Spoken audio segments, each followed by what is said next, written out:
Salesforce promises to be the operating system for your entire revenue motion, but the shared infrastructure it runs on has hard ceilings most teams don't discover until they're already locked in.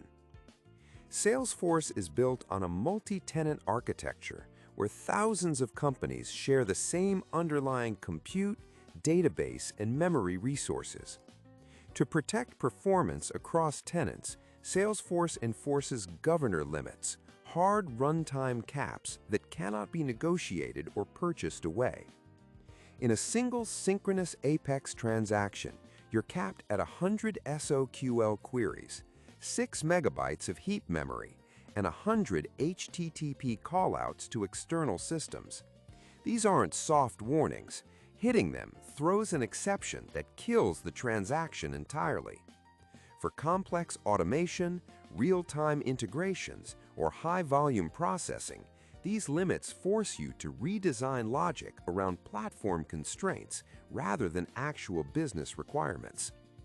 Batch Apex and platform events exist as workarounds, but they introduce asynchronous complexity, latency, and new failure points your team now owns.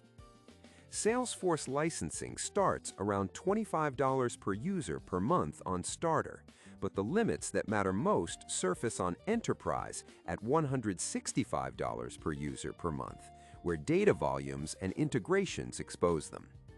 When limits block your architecture, the fix is rarely free.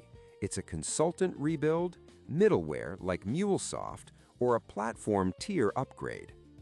Salesforce's multi-tenant model is an engineering achievement, but governor limits are a structural tax on complexity, and complexity scales with growth. If you're building serious automation or deep integrations, model the architectural cost before you commit. Check the description for tools and resources we've vetted to help you evaluate your options before signing that contract.